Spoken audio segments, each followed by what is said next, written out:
mwansibye mutya oba mwasuze mutya kansubire mwenna gye muli bulungi. Olunaku lw'olwaleero nzize okubalagako wa tugenze US. Oli muntu yenna kwata volontiya eno gye tugenda okukola ogisindikira omuntu oba ogisevinge. Okay, watching until the end kubanga ogenda kusubwa.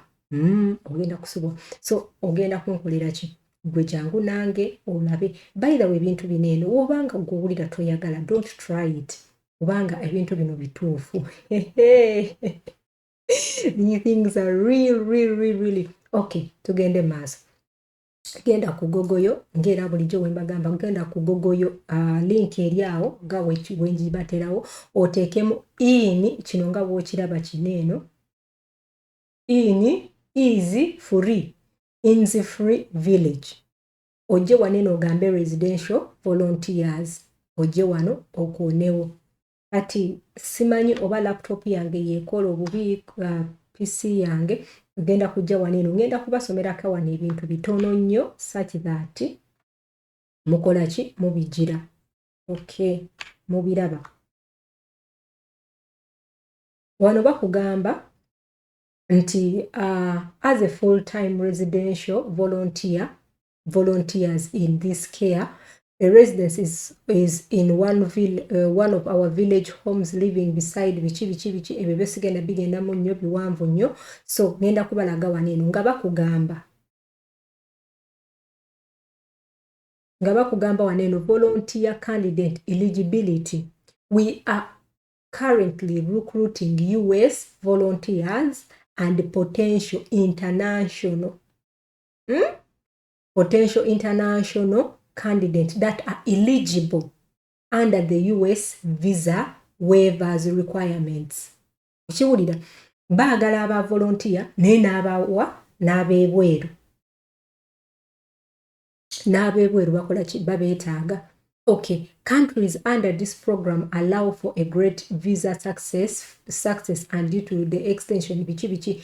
Ekintu kyenjagala okubalaga nti n'omuntu ali mu America oba gwa planning ogenda mu America, osobola okukozesa eno gundi voluntary n'osigala ng'oli ku business B1 ne B2 osobola okusigala. Okimanyi ekyo? Jangu tugende maaso tusomeko. Okay, bakugamba waneeno if a potential international candidate has a current B1 or B2 non-immigrant visa, they are eligible to apply. Yeah.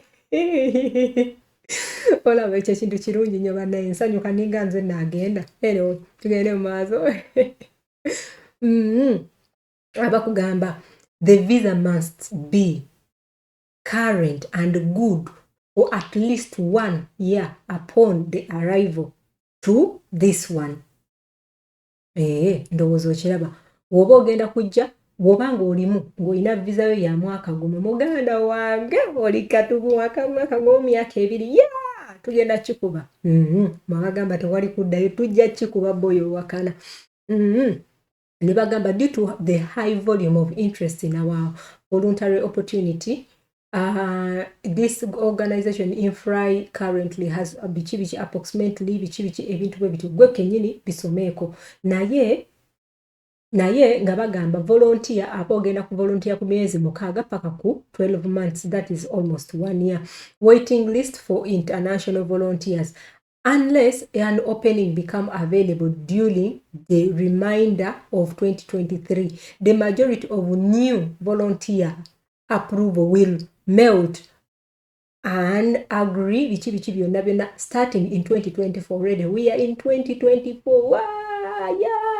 Volunteer no ejide mu buchi obudde obutuufu.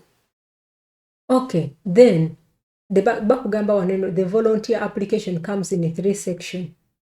Zirabe nga tonaba ku applying. First section include contact information, employment and volunteer history and education background after the initial review. If potential volunteer kale kan bagambe omuntu yenno ino kulagako nakolako wano ku volunteer nagendako wano bintu bwe bityo obo kitegeera gwe amuna Uganda I trust you mubijire baba bajja bakubira muganda wange making sure nti wetegeka kitegeera bwoba nga volunteeringa well and good waliwo omukyala yagamba volunteeringako come and apply ne bakugamba part 2 include the essay questions and 3 potential references owulira ebyo ne bagamba part 3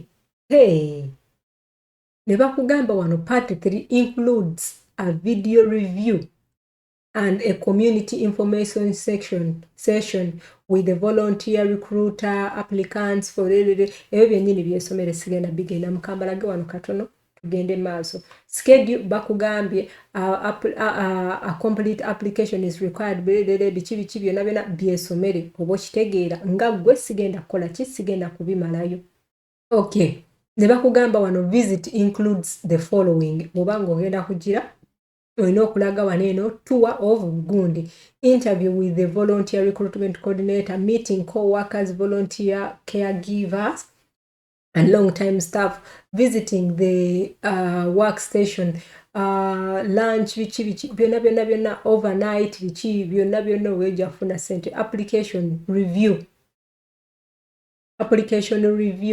bakugamba wano eno byonna bagenda okureviewinga wano eno ne batugamba wano volunteer acceptance bakugamba if a volunteer application is accepted a formal invitation will be sent via email within 7 days for the application to proceed according to the unacceptance or denial bajja kuddamu muganda wange gezesa owandike ebintu ebyo toyitako genda ku bintu kimu bibiri nga byonna bwe bakugambye wano waggulu oba okitegeera oteekeyo bino oteekeyo biki credentials oteekayo CV oteekayo biki ebintu byonna bisomeeko before you submit nkwegayiridde bambi mukwano ne bakugamba wano eno nti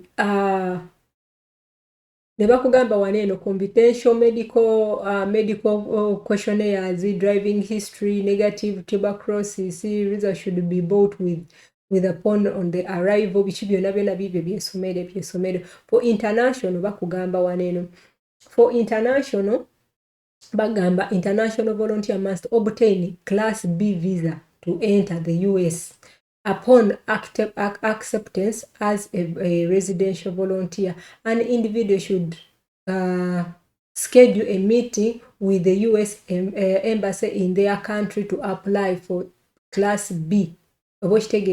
So byonna bisome byonna for information ya class B yiyo kati tugenda ku requirements katugenda neno ku requirements eba criterias ezikugira bakugamba olina okubeera ng'olina emyaka 18 ne bakugamba you are able to at least a 1 year to make at least 1 year commitment of service, have a equivalent of a high school diploma. High school, I think, is senior 6. Yes, senior 6.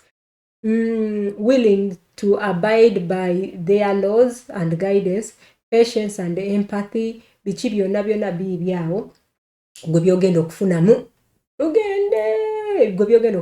anyway bagenda kuwa wogenda okusula oba okitegeera bagenda kuwa room wogenda okusula ne accommodation bakuwe sente ez'omwezi $8 health insurance bagenda gikuwa bakuwe community bibyawo ennaku 15 paid vacation biki $75 per day ne bagamba 5 days of unpaid vacation panaye ngoba ogenda funa bingi ate nno bano abantu bakuwa ne wogenda osula private bedroom in a family style home, bedroom shared with 1 or 2 others, kitchen dining ebintu birungi bannange mu applying mugenda ku applyinga mutya oba kitegedde wano waliwo email kanji balage waneeno tugende waneeno wa jangu waneeno okilikinge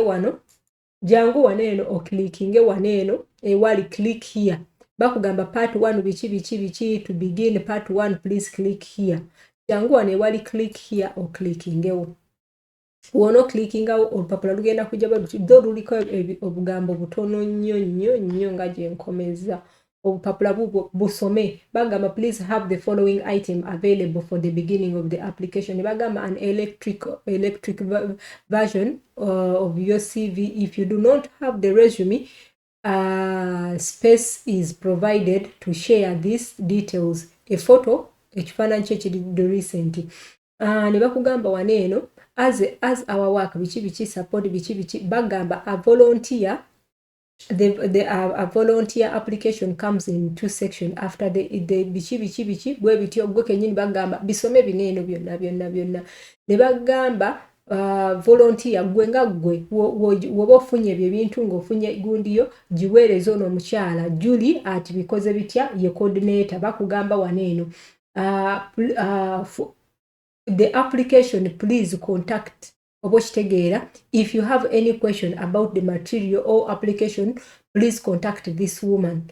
Julie Simanyi Freeman bichebyo our volunteer recruitment. Gwe kenyini wandikira omuntu ono email eri formo eri nungi gwe kenyini omugambe nze bampita bwenti mbadde njagala ku volunteering ABCDG ajja kuweereza forms buli kimu kikugendere bulungi. Mukama abampera omukisa wano sigenda kusuuka obannange nkooye buli wolaba wembadde injira mu mbadde mpulira nga njayu yagambaako ganziramu watching a video until the end. God bless you. I love you all.